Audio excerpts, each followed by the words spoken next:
All right, from the studios in Fairfax City, we are very grateful that Nik Bärtsch accepted our invitation to our show. Nik, welcome to my humble podcast. Thank you, Claudio. Great pleasure to be part of your podcast and of the community that is part of that too. Thank you very much. Appreciate it. Let's go back to the beginning of your life, Nik. I mean, how did you start in music? Were you born like in a musical family or so? My family was more in graphic design and fashion. So we went to a lot of exhibitions and, the visual aspect played a big role. My parents were music fans, also my grandparents, but there was no professional musician in there. So I wanted to start drumming when I was very young, almost before school. And that's the path I followed, although I changed very quickly to the piano. Okay. And then in the equivalent of high school, when you were, I don't know, 14 to 18 or so, were you any bands at the time or Yeah, of played course. with other We bands? actually started to play in bands very early. I met drummer Kaspar Rast, who is still part of the band of Ronin. I met him when he was 9 and I was 10. And we were already playing a lot of gigs and had the first band together. And we were also playing soccer together in that time. So we started to have these teamworks, and bands always played a big role in our life. And already with about 12, we did our own bands and created our own music. So it was a very playful and enriching time. I got you. So eventually you finished high school. You knew back then when you were, I don't know, 18 that, hey, music is going to be your life. Any pressure for your parent telling you, forget about music, go to medical school, become an engineer. Music is very complicated, hard to make a living if you want to get married for a family, or you were free to do whatever you want to do. There was actually never a pressure or a decision in that sense. For me, music always played a huge role, and especially my mother supported my need to play, my curiosity to study music, and so I never made a decision, but I had to see if I do a jazz education or a classical music education, because that was not so easy, because I was in both fields. I actually started with blues, boogie woogie, jazz standards, Gershwin, and then a bit of Bartok. And then I came with about 15, actually very fresh into the classical world, relatively late for classical music. And I studied about 5 years with a really serious Ukrainian teacher, Swiss-Ukrainian teacher, strict in the old style. And then I had to decide what to do. And I was a little insecure in the classical world, because it was a tough new world for me. But then I decided to study classical music, to work on my skills and develop a broader sense of music. While that time, I always played in bands and also explored the jazz field a little bit more in the urban jungle than on the academy. And that all led finally in the mid of my 20s into that style with that community we still know today, in my own direction. I got you. Great. But at the same time, I noticed in your background that you studied philosophy, linguistics, of course, music, and you end up staying in Japan for half a year, right? In 203 or 204 or so. Why philosophy and linguistics, and then went to Japan? What was That's a good question. Sometimes you don't know why your affinity, goes into a certain direction. There is an attraction, a magnetism, a gravity of certain ways of being in the world. And music, of course, is one of the most important. But also philosophy, thinking about things, about community, about aesthetics was always a thing. I had too many questions. And I wanted to explore that, and maybe I was a bit naive or fresh when I went into university, but that led actually into a very serious study of language, philosophy, and that helped me a lot to think about music, to write about music, to also express the way I see our music and my music. And it finally also helped me to write articles, background things, thoughts about music. So the philosophy is a serious business that needs to be trained like music too. Yeah, it's very complicated to really understand ourselves, I suppose. What do you mean by ritual group music as a pianist and a composer? How do you define that concept or that album that you did early in the beginning? Well, the most obvious is, of course, groove. And I Yeah. always was attracted by groove, by rhythms. And I find also that's a collective energy. That was something that brought people together. Also, groove has a very smooth, very refined direction and a way of working with the body. And I always wanted to make groove music in general, but there are several sorts, and I wanted to create also an intelligent groove music that gives a community material to play. And the question is how you do that. And I liked minimalism, repetitive structures in music, but also repetitive rituals to work on music. So creating a spot where the community can meet, being together regularly to work, having kind of a ritual that helps us all to work on what we like and to be there where we want to be. So that led to this ritual groove music idea as a direction, as a philosophy, as a way of looking at things and at music.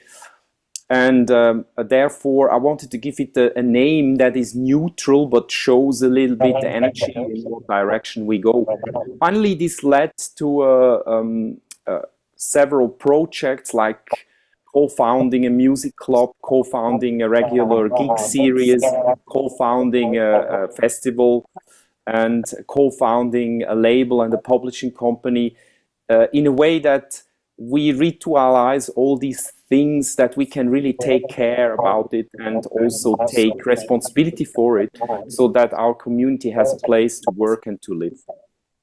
Good for you. Impressive I was looking at your background, like you mentioned, the club and different events, some exhibitions, some books, some music. Of course, man, you have done all good for you, man. Do you have thinking about ritual, do you have any particular ritual that you go through, like before you go on stage, like an hour before, pray, any meditation, thought, thinking Yeah, about sure. what you go to? We maybe can say that our everyday rituals that help us to structure the day and also to take care, to be careful with things. But I already mentioned the weekly ritual in our club. Our club is called Exile. It's in the middle of Zurich. And we founded 20 years ago a Monday series where we play every Monday, and that still exists. So I always do a workshop in the afternoon, 1 hour with more rhythm and body training and presence training, second hour with music training with our music. And then in the evening, we have the show where usually Ronin, the band, plays. And that's our weekly ritual to meet, to eat together. We have every month a meeting there to structure the perspectives, the tours and everything. So these are rituals that help us to create a good connection of workflow and community and, being anchored in a certain surroundings. And then we have the personal rituals for playing, for preparing the playing, practicing, and also other things like training, martial arts, meditation, and so on. So it's actually easier when it becomes a very pragmatic everyday life way of structure, so that the rituals do not force us, to do these things, but help us to just appreciate the day, the week, and also the whole development a band, the community, and the world has. I got you. Thank you very much. We live in crazy time nowadays in the world with, Palestine, Israel, Russia, Ukraine, maybe we are as a human society and human species, maybe we are doomed. So what do you think is the role of music in our crazy society that we live in? I find music is a very special force that resonates with almost everybody. It's a very specific way of feeling immediately connection. And I find music in all times, music that we know from all times, very innovative and interesting in that sense. So music is a very positive healing force, connecting force, also very emotional, direct force, and therefore we should take care of it, take it very serious as one of the basic nourishing forces we have. I don't mean that in an esoteric sense, I mean it in a very emotional, human, social sense. And it gives us an anchor, a connection, a direction, also a lot to study and to learn from each other. So for me, music helps to survive. I usually say I'm living on planet music with all these communities that are involved in music all over the world. I'm not living necessarily constantly more in these countries that have borders, that have enemies, parties that go against each other, whatever. The only thing where I'm involved in a party is like in my soccer team, where I'm clearly for my team.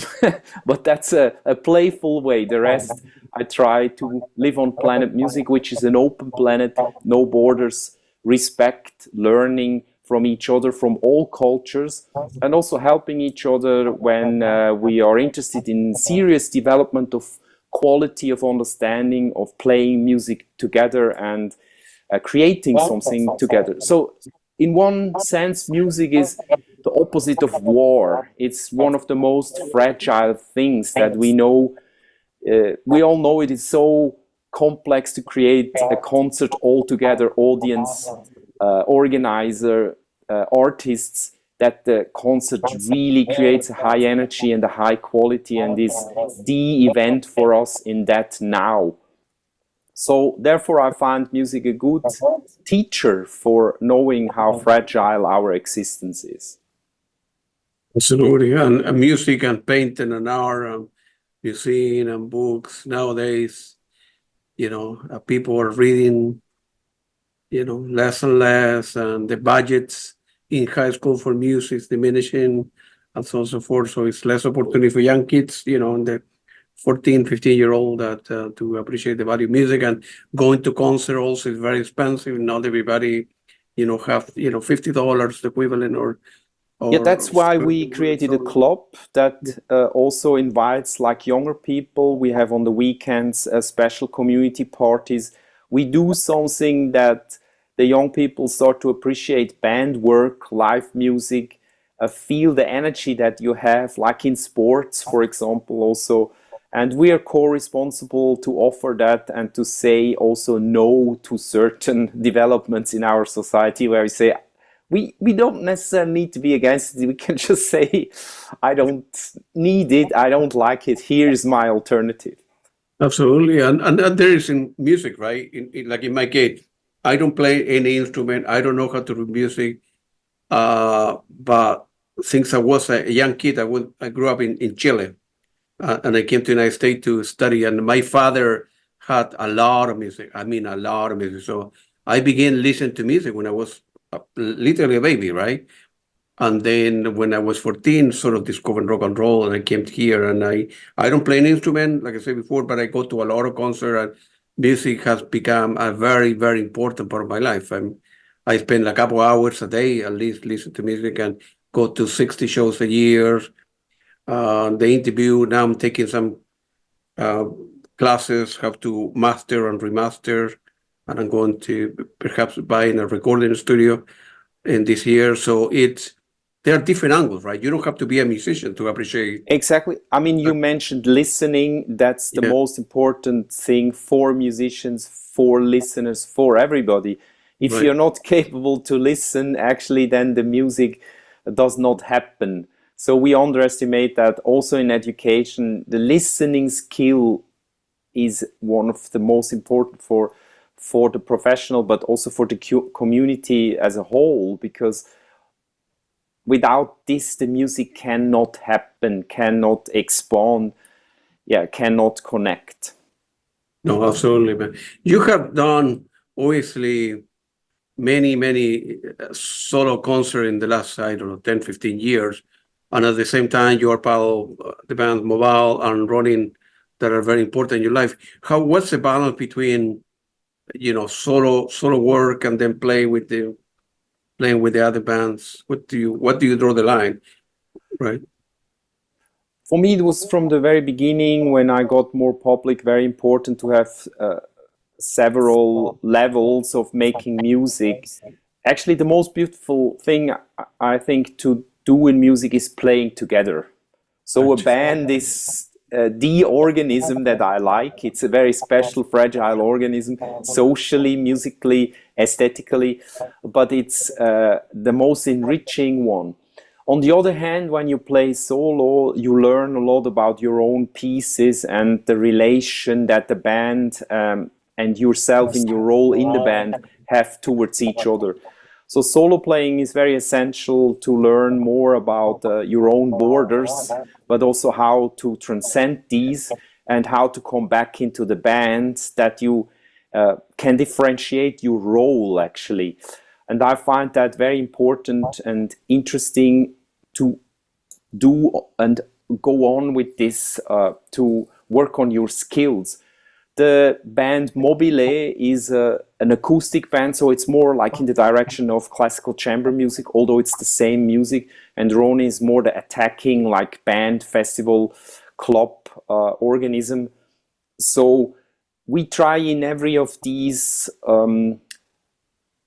several expressions to really emphasize the qualities that they give us. And therefore, solo playing is essential to also go back into the band and opposite. I got you. And the solo, obviously, the solo world brought you here, well, many times in the United States, but in New York City in 2009 for the ECM 50th anniversary, where you play Model 5, of course, at the Lincoln Center. Man, that, many people would love to play there, and for you to play a solo concert, of course, celebrate the 50-year anniversary of ECM, that was a big deal for a lot of people. And it's such an honor to play there. Well, that's really an important point. It's an honor, it's a history in there. It's very important to appreciate the whole community that created that center, the whole spirit that is behind. Also, of course, ECM as a major important label, but also community itself that even changed the way we listen to music. So for me, that, as you mentioned, was the most beautiful part, that I actually got to know a lot of players in that celebration that I only knew from the records. Of course, we knew a few of the guys also from tours and in relation to ECM or they were colleagues, but I also had the pleasure to meet some people the first time, even like, for example, Nik Bärtsch, who I listened when I was almost a child already. And that was an amazing event, especially because you saw that these individual music styles were coming from a wider sense of community and an appreciation for music in general, but especially for jazz as a high art and maybe the development in 20th century in terms of new discoveries in music. Absolutely. I don't know if you, there are many bands in Brazil that people that I really follow, like you mentioned, Vertices Monte, but Joao Gilberto, Carlos Jobim, in kind of bossa nova and artists, whether they have piano pieces as well. That's a beautiful music, man. Absolutely, yeah. Yeah. I mean, Brazilian music is for us extremely important. First of all, Kaspar Rast, the drummer, played a lot of Brazilian music, and he was also touring Brazil. He played with the best players here in Switzerland, Brazilian music. And sometimes I had the honor and the pleasure to be part of that when they, needed a sub for their bands, and it is one of the most important music actually for our development, because the relation of off and on beat and how freely you can move, especially in a high tempo, on the offs, and to be comfortable on off and on and change from one level to the other was one of the essential things. So a few of the most important tracks, actually, for example, module 32 or 35 or 52 also, are very much influenced by Brazilian music. And also, for example, one of my favorite albums is Construção. You probably know this legendary album. And the way this is orchestrated, played, the dark side of the Brazilian music influences me still. I still listen to that. I got you. For your solo work, you end up, you hire somebody to do the mixing and mastering, you do it yourself. What's the balance? Because sometimes when people mix their own music and master their own music, they're kind of biased because it's their own baby, they call it corky, as opposed to mastering someone else, right? Do the mastering so the person wouldn't have any bias and can give a fresh set of ideas and a good review of the music before it goes out to the record plant, right? Yeah, of course, it's important that fresh ears can also work with what you don't, because sometimes you have the tunnel view and you don't hear anymore a bit the wider perspective.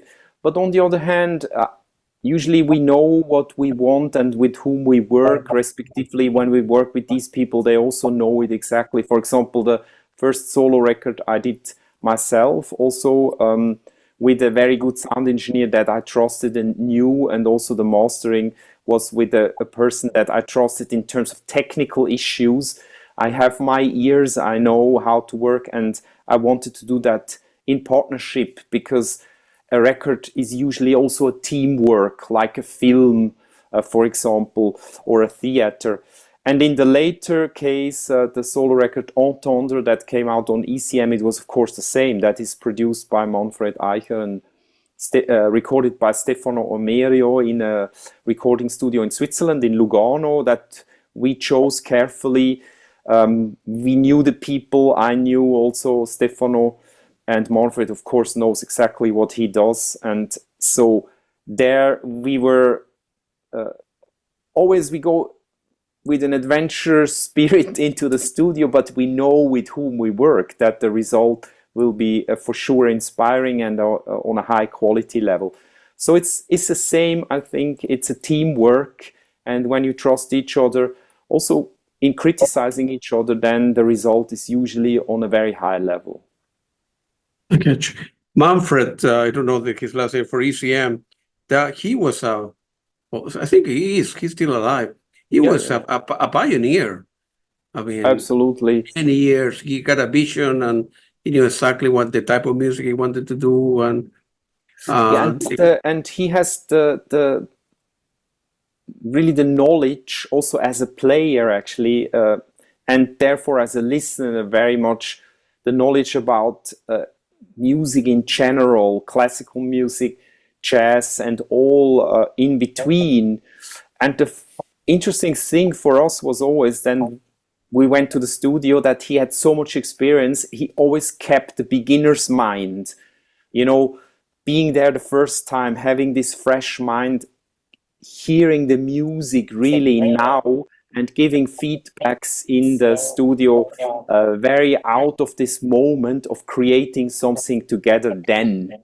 And that impressed me a lot. I think we can learn from that, everybody. We know that from martial arts too, and from meditation too. Beginner's mind is the essential thing.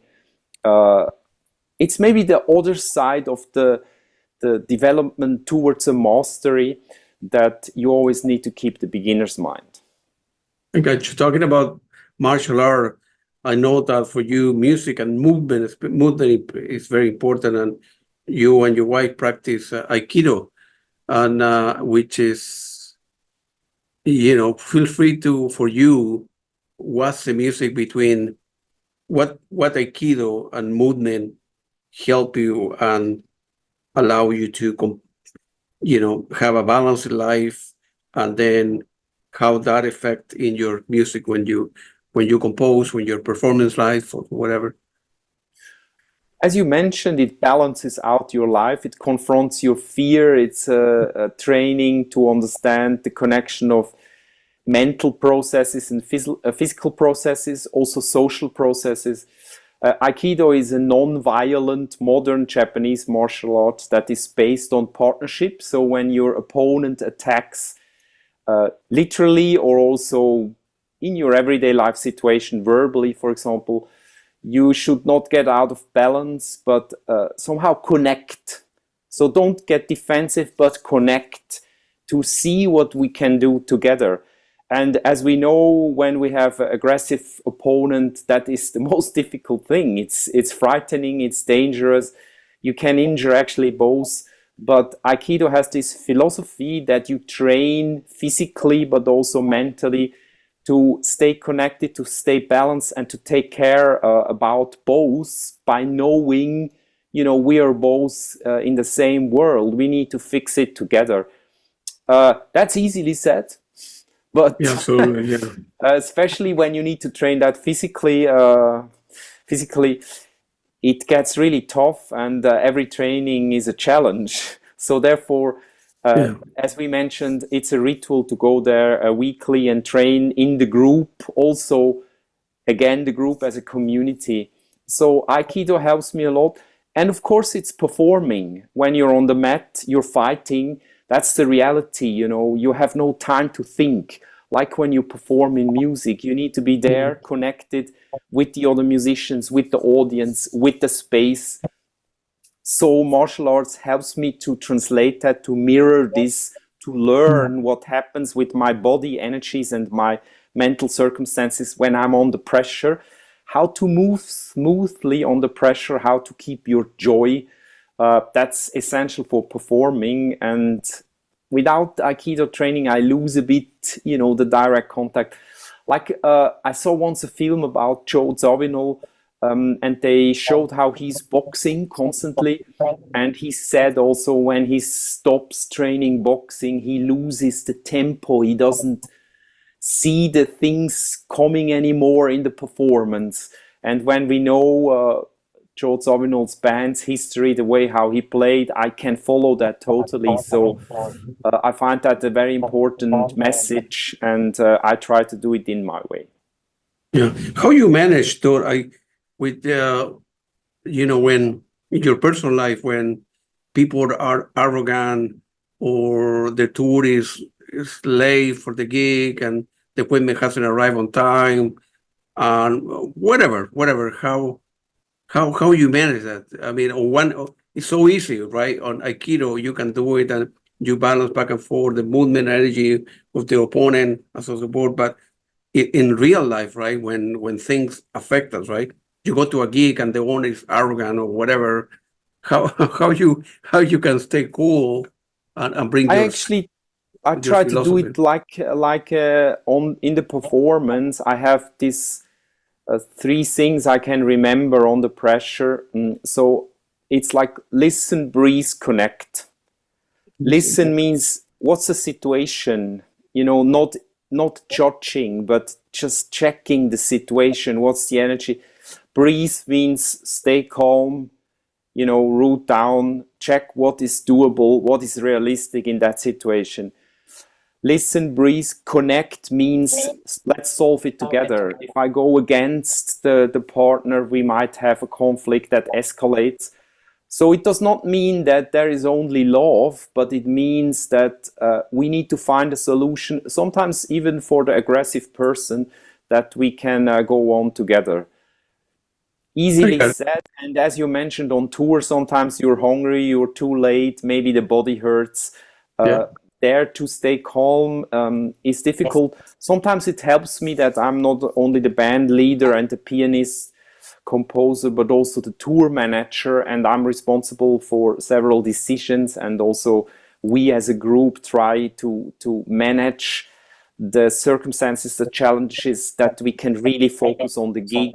And this responsibility and the group as a whole organism helps me a lot to stay calm and focused, and to be solution oriented. Again, some people will stay there stuck in the problem versus looking at a solution, whatever it happens to be. Yeah, I mean, a lot of that stuff is, of course, emotional. It goes into your body, and when you have to like solve it. So therefore, the training, the meditation, the movement helps a lot to kinetically digest all of that energy, and that's, of course, very essential. It's difficult to master that stuff, and therefore you need training. Absolutely. And you're also a fan of Buddhism and Zen philosophy as well, right? So for your day, yeah, that's quite sure that play an important part of your life, right? So yeah, I mean, meditation, especially Zen meditation, helped me to understand presence better and to train it, like practicing the piano or practicing martial arts, or also practicing being a father. I have a family with 3 kids. You mentioned my wife, we train together. So all of these things help me to understand being a person, being a human being, being in general. And meditation, Zen meditation especially, is actually essential because it really focuses on presence and breathing. It's actually the same I mentioned: listen, breathe, connect. It's all about being in the now by not being confused with your so-called monkey mind. And the monkey mind represents maybe the other thing, the language, the complexity, and Zen also has a funny tradition, how to explain things, how to confront your own thoughts, how to think about things. Very often it's very ironic and funny, and I like that. So the combination of serious training, serious practicing, and sophisticated thinking and joking about the world, that's a good combination. yeah, absolutely. And you mentioned living in the present. That is very difficult for a lot of people, me included, because we live in the past. Man, I wish I have done this, and I would love to do that in the future, but either past and future, but live in the present and make the decision now that will affect something. It's not that easy, I think it's for nobody easy. It probably wasn't even for Buddha very easy, but it's a good thing. And I think also we maybe underestimate a little bit in the West sometimes that it's all about the now. But it's not only the now, it's also what I didn't understand very long. It's also about this idea of karma. Where is coming something from and where is it going to? And that, very pragmatically speaking, just means responsibility. Take the responsibility for your actions. Freedom means taking responsibility, means acting, and that's not only the now. That has to do with the whole kind of strategy, or the longer bow of your life, and that's, as you mentioned, a complex thing. So the only thing we can do is practicing. I got it. And I was listening to your music and in the last week or so, and you combine the intersection of contemporary music and some jazz, some funk, the use of repetition, a structure base, interweaving different elements, and it's not that easy. It's very difficult. I mean, I'm good that you have appreciation for other type of music, with the band that you play versus your solo work, and how you combine all of this element in your head when you sit in front of the piano and say, and I want to work in something new.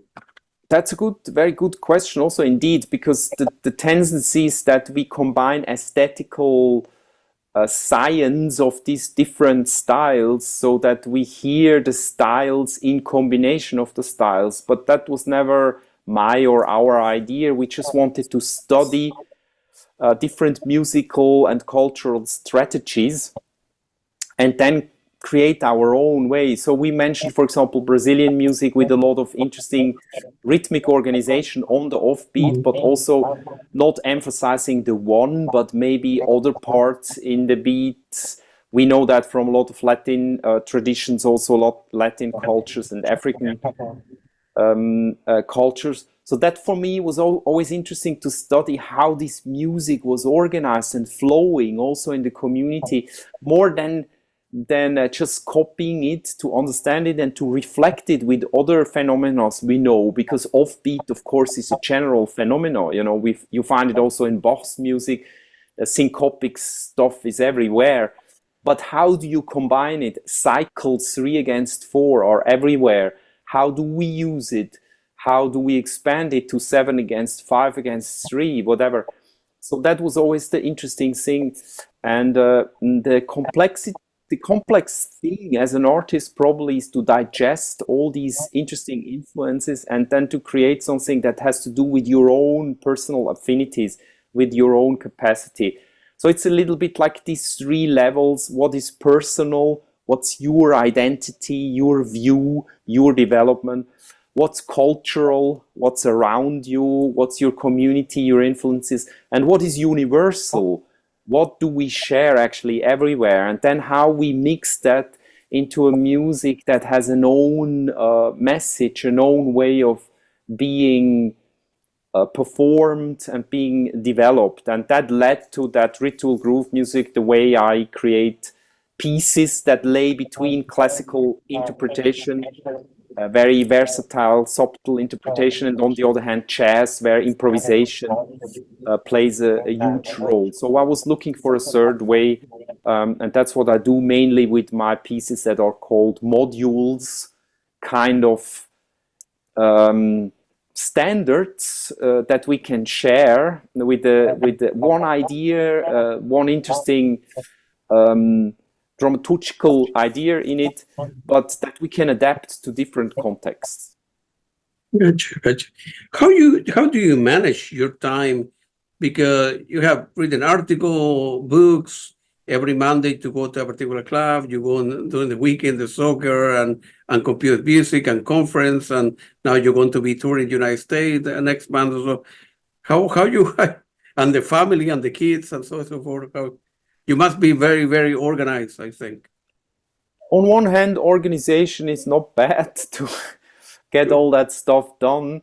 But on the other hand, it's maybe also interesting to check out what's really important for me. What do I need? Which activities, make me really happy and where I'm needed. And also to become a little bit more humble, modest, to be realistic, what needs how much time. And of course, when we dedicate our lives to a certain art form, like in my case, music, mainly playing and composing music, then you need to decide. So very often in life, it's not so much about doing the right decision, but just doing a decision. So that okay, that's what I do now, and that has consequences. So I try to do that and live it very, very simple, not simple-minded, but simple in a sense of realistic. I got you. And what doing know what is right in society, but right for you as well. During the pandemic, remember we are living, at least in my life, I was going fast, and then all of a sudden, oh, you work from home, I cannot go to concerts, listen to my own music, and you, like they call it here in the United States, you start smelling the roses that perhaps you didn't do that before, So yeah, that's true. That happened also to us. We were lucky, actually, especially in Switzerland. Everything was very good organized.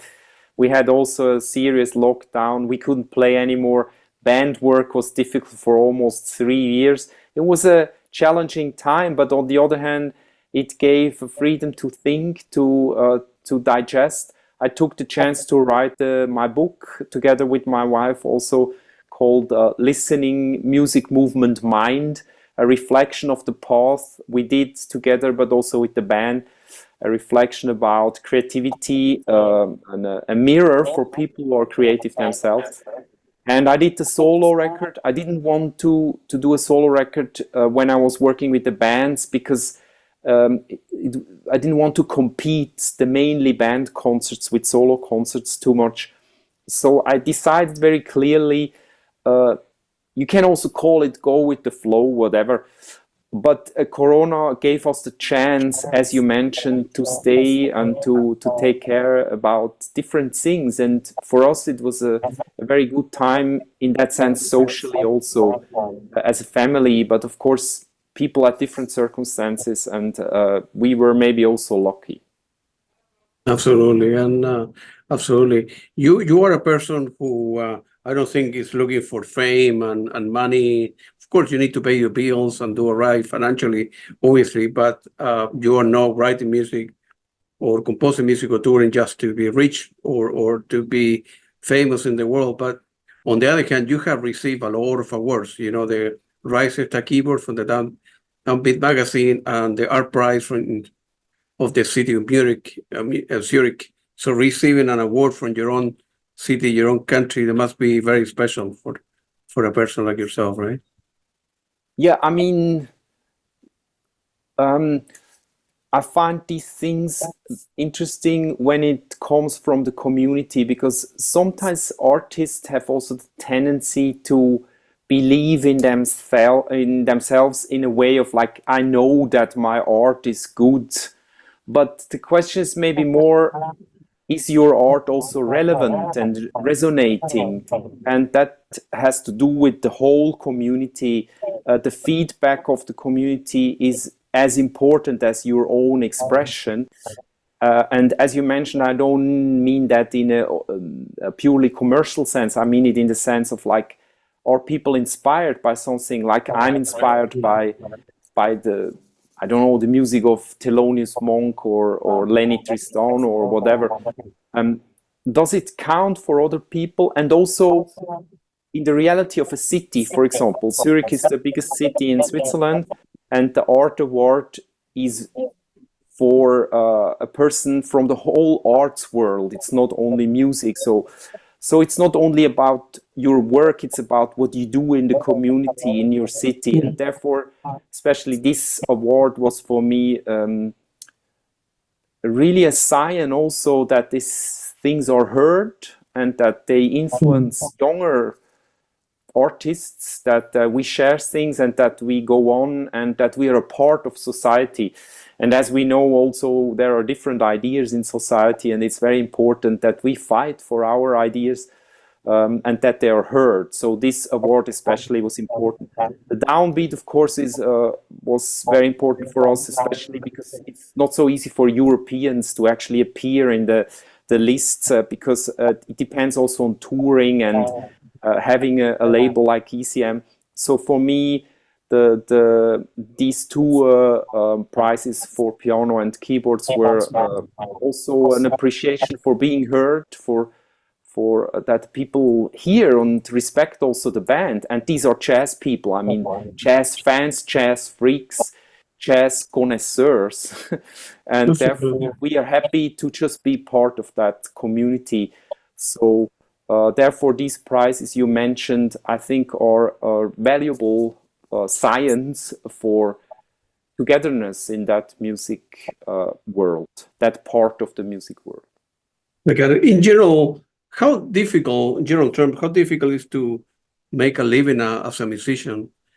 I think, as you mentioned, it depends a bit on your decisions and what you want to explore.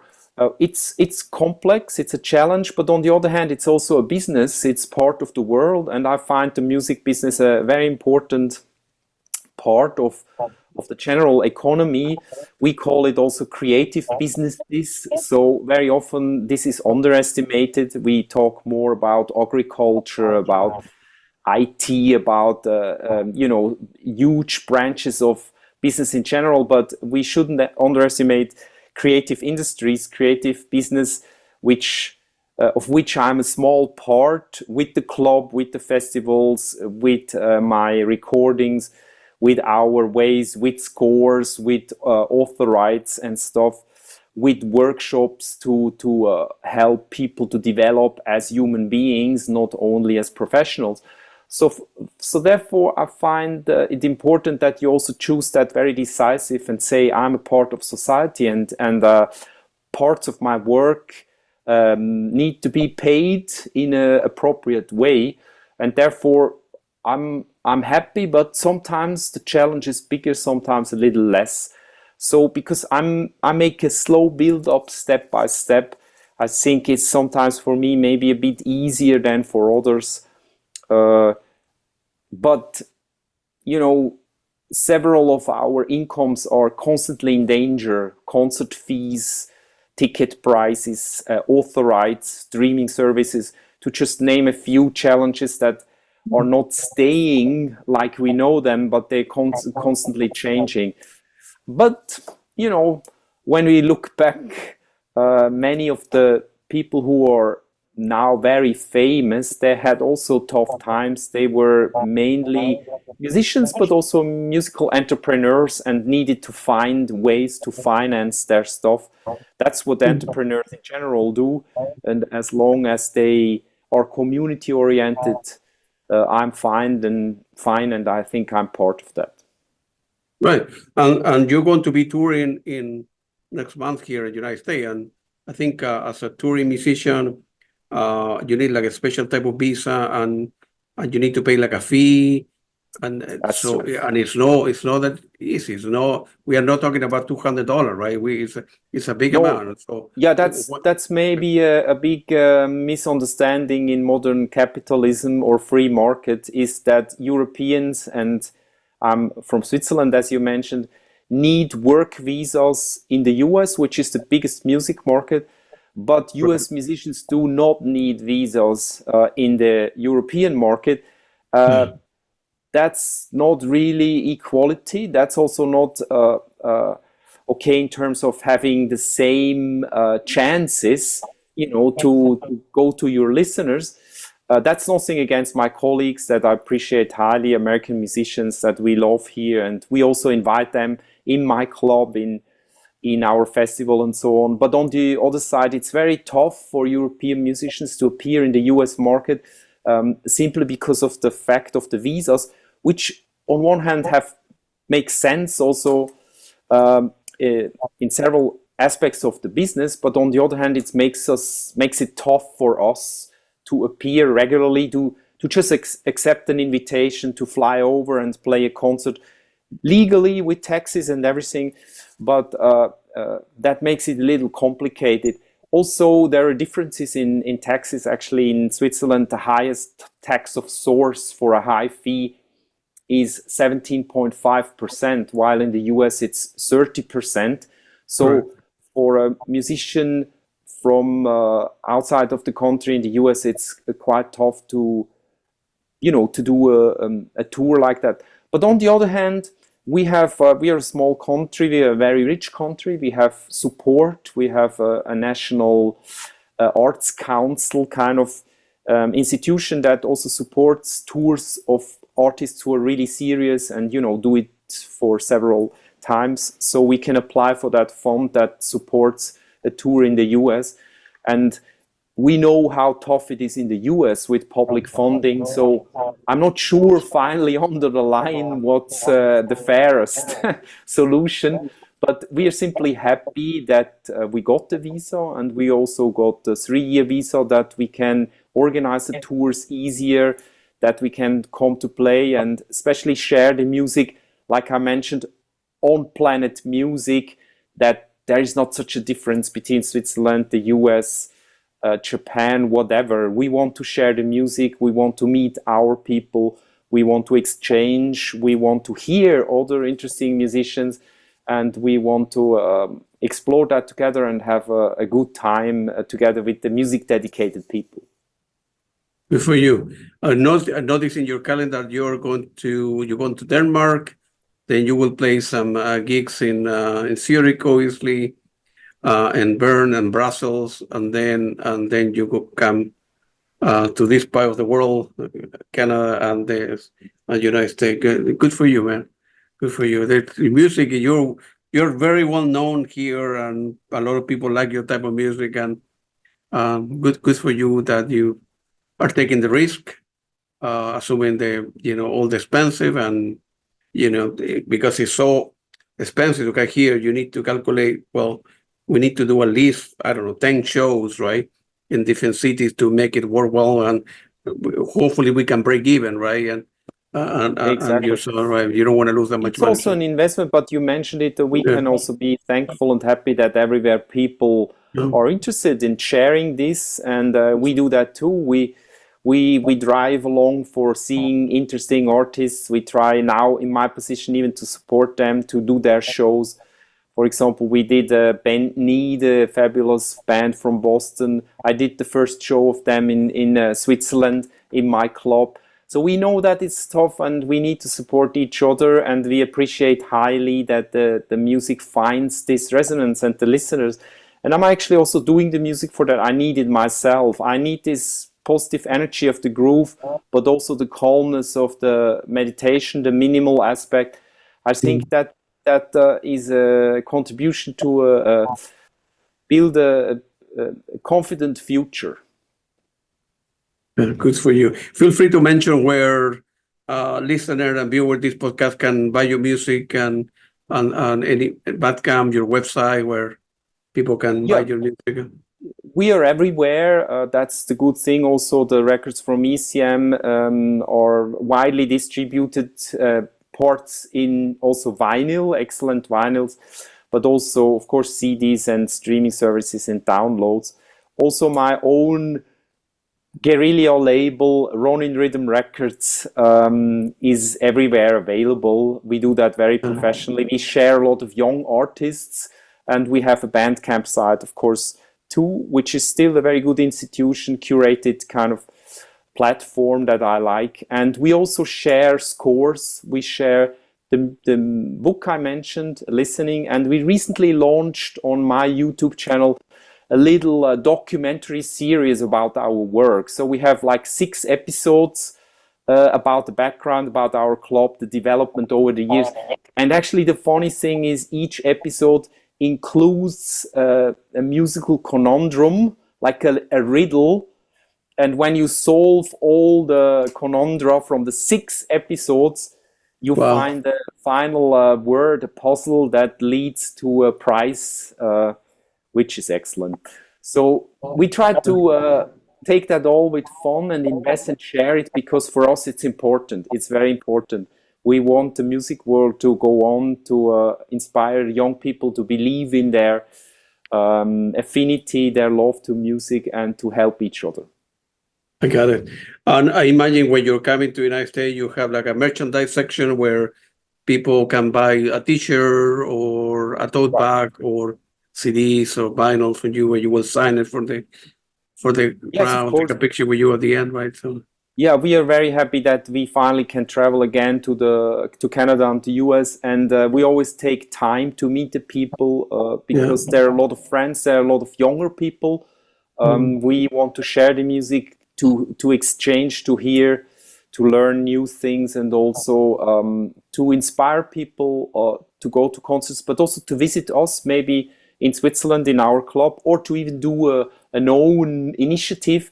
I already know 3 or 4 young people who studied with me, one in Canada where I will give a workshop, also one in Boston, that are creating, one in Pittsburgh even, that are creating their own communities that know you need to do something, you need to create an initiative, you need to meet, you need to have a place where you can do your stuff, and then things start to move, learning by doing. I got you. Great. I know, Nick, you need to go. It was very nice talking to you. Music has given me a lot of satisfaction in my life through my dad and by record, going to concert interviews. So let me know if anything else I can do to help you out. I'm going when I post the interview, I'm going to be putting a link to the website where people can buy music, the Bandcamp, the YouTube, and everything. But let me know if there's else I can do for you, and hopefully I will see you in Philadelphia in a couple months or so. Great pleasure. Thank you very much, Claudio. I think you do already a lot, not only for us, but for the music itself and for the music community. And we exactly need that. We need to Thank you. carefully listen and to act. And Absolutely. then we can start to work on things in the way we want. As long as we do that respectful, with love and careful, I think we can do a lot together. And so therefore, I'm already very thankful that you wanted to hear a few stories, a bit of background, and also to show the people what we do. So thanks a lot, Claudio. And Thank you. also Have a great evening down there, man. Stay warm. Bring your winter jacket when you come here. Still cold. I will. Cool. Take it easy. Take care. Sure, bye.